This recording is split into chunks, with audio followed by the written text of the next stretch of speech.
welcome to another video. In this video I'm going to make a chocolate bunny filled with lemon cake pop mixture.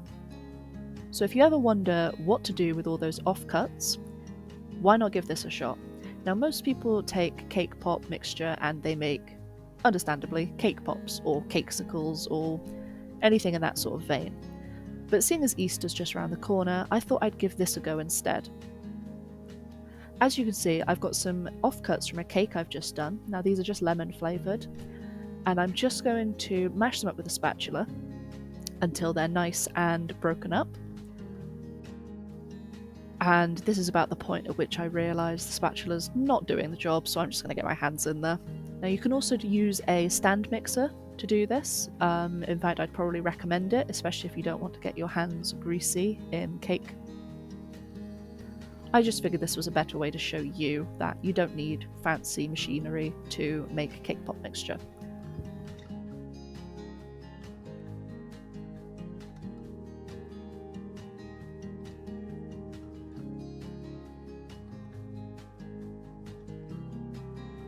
So once that's all done, and as you can see they're kind of like breadcrumbs at this point, I'm going to take some buttercream.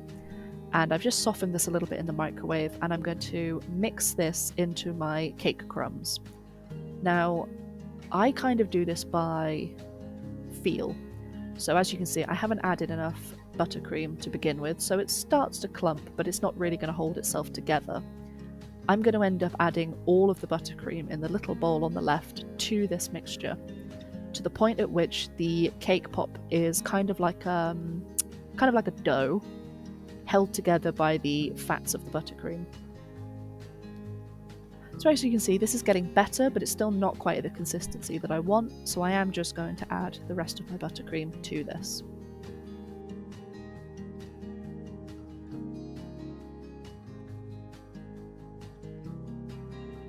Now this is also lemon flavoured buttercream, just to add a little bit of extra lemon to that mixture.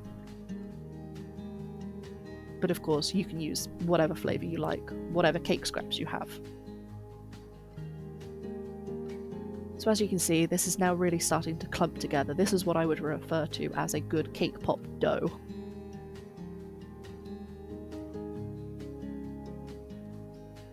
And I'm just going to make sure everything's incorporated.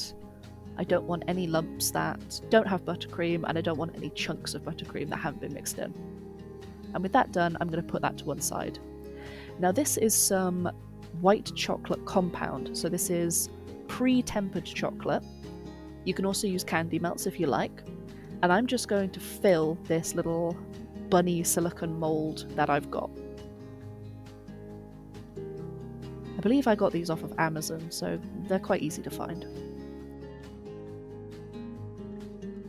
Now I'm just going to fill the mold and then sort of swirl it around to make sure that all of the silicone inside is completely covered. I just do this round and round just to make sure that I don't miss any gaps. And then I tip out the excess, give it a little bit of a shake, and with a palette knife, I'm just going to clean up my edges. Then this is going to go into the fridge just to let the chocolate set. I actually do this twice, but I don't show you the second coating. The second coating is important because you need that structure.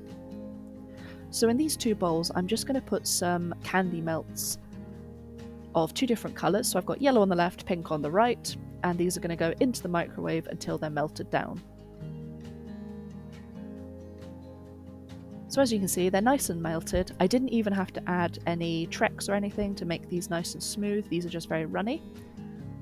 And then I've got a couple of silicone moulds here. So I've got a little one that will make little roses, and then this other one that makes sort of like dandelions, which I think was very cute. And into the dandelion mould, I'm going to fill it with yellow candy melt. Now I try to make sure that there are no air bubbles. I don't 100% succeed at that, but I'm human. I just fill the mould, give it a little shake afterwards, and as you'll see in a little bit, I do smooth the top with a palette knife. Now if you found your candy melts are too thick, what you can do is add a little bit of Trex, stir it in, let it melt, and this will actually thin out your candy melts. This is a brilliant trick for when you're coating a cake pop and the mixture is just way too thick. Obviously don't go too intense, you've got to do this incrementally, otherwise it will probably just run straight off your cake pop.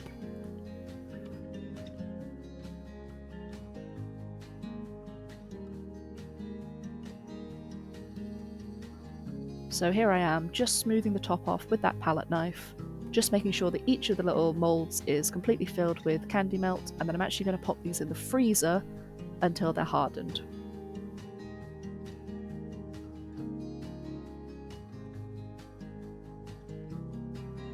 So those are them.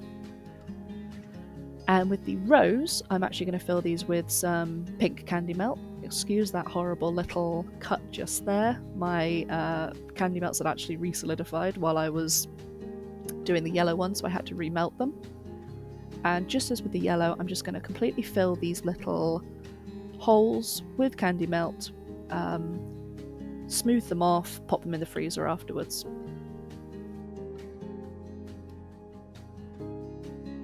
Now obviously you can do any colour you like with this, you can use any mould you like, whatever you want. I just really thought that yellow and pink were very springy, very appropriate for the season, and I thought they'd go well with the white of the rabbit.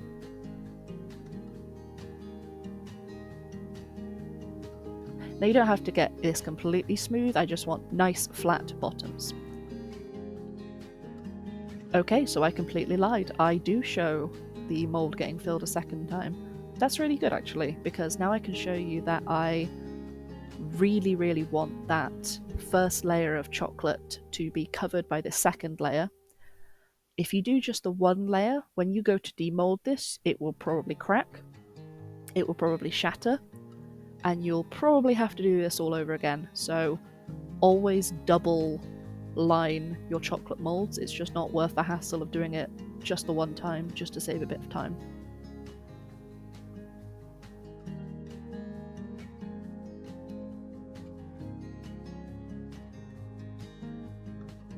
Okay, so my little flower molds have come out of the freezer. They literally took like 4 minutes in the freezer to harden up, probably less. And I'm just going to very carefully extract each of the little flowers from their molds. Now I do break a couple of these. I don't mind, I just pop those back in with my candy melt callets and I will just remelt them again in the future. The roses all turned out perfectly, but that's probably because they're a deeper mold and they were less fragile.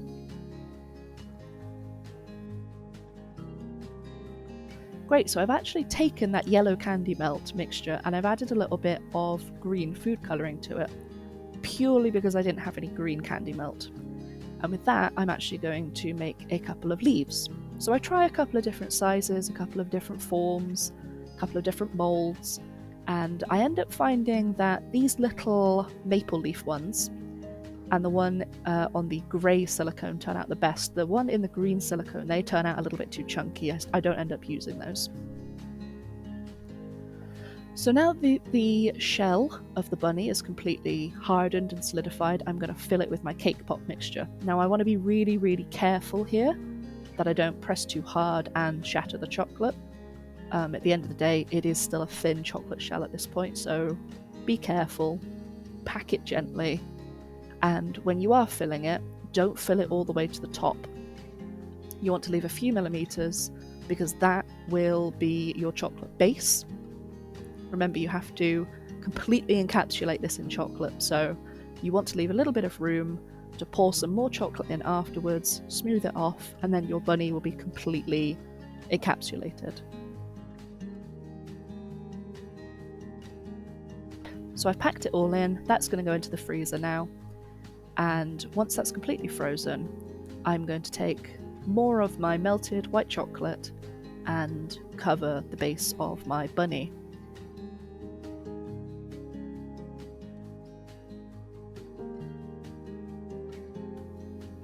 Now I only pour in enough to cover, I don't want to go mad, but I jiggle it around, make sure it's completely covered, and then with my trusty palette knife, once again, I'm going to smooth that off so that my little bunny has a nice level base.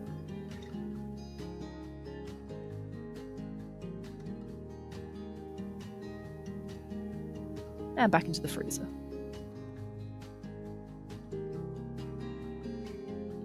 Great, so it's time to unmold my leaves. Now, as I was saying before, these green ones did turn out a bit big and a bit thick, so I don't end up using them, but I might as well keep them for maybe another project. This one I really liked, but it was very fragile and did shatter. And I do end up making a couple more of those because I think they were pretty useful. These were lovely, but the large one did shatter, so never mind. Okay, time to demold our bunny. So what you want to do is loosen the edges first. You don't want to just flip this out and just push it straight out. I just want to be really gentle with this. It's a bit of a finicky mold. So I gently loosen the edges, loosen the back end of the bunny, and then move on to the head, get the ears out of there, and there we go, we've got a little bunny. Now I actually did end up making 2 of these little bunnies, as you may have noticed if you looked at the thumbnail. So here I am demolding the second bunny, and this one came out much easier, but it did end up having a little bit of a gash on its side, yeah, just there. So I take a little bit of melted white chocolate off screen and just patch it up. It's not as neat as it would have been, but it's patched. Now with a little bit of edible metallic gold paint, I'm going to give my bunny some eyes. Now this first one I thought would be adorable with kind of a little closed, sleepy expression on its face. So I paint a couple of eyes that make it look like my bunny is having a little bit of a nap.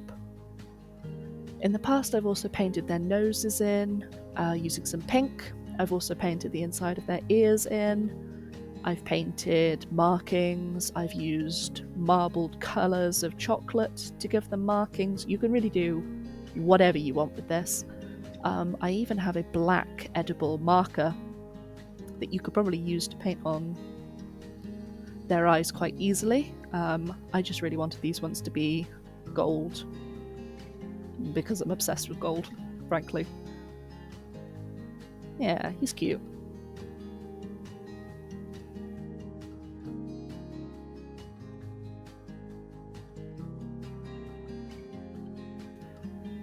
So his brother, I'm actually going to fill in the entire eyeball of this bunny.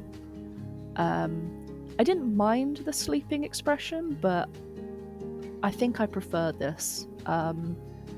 Again, this does look quite good in black, because obviously rabbits don't have gold eyeballs.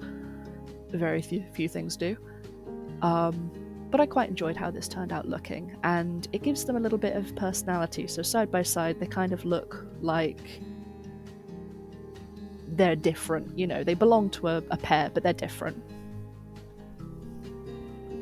So here are my 2 little bunnies. I'm just going to move this guy off of camera, and we're going to focus on Sleepy Boy first.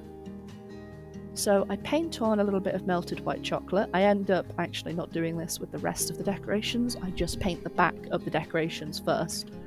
But this first one, I just pop on some white chocolate and then press a little rose into it. Next to that, I press on some of those little leaves. Like I said, I actually painted the white chocolate onto the back of the leaves. And then using a tweezers, because these were so tiny and so fiddly, I add on a little yellow flower. And that's our Sleepy Boy done.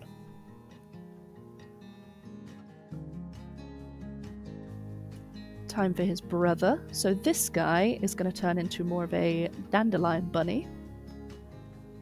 So onto the top of his head, I'm just going to place one of those yellow flowers, which I think is really cute. I think actually what would have been nice is if I'd painted the pollen in the middle gold, but maybe it's in a future project. Now to this one I'm going to add those little green maple leaves that I liked, because I think it worked really well with this particular flower. So I do one on either side just by its ears, and then I finish it off with one between its ears. Now I could have done more flowers, I could have done less decoration, I could have placed it on its back, on its haunch, but that's it. And there we have 2 little Easter bunnies filled with lemon cake pop filling. I hope you enjoyed this video. I am a new channel, so likes, comments, and maybe even a subscribe would really help. I hope to see you in the next video. Thank you so much.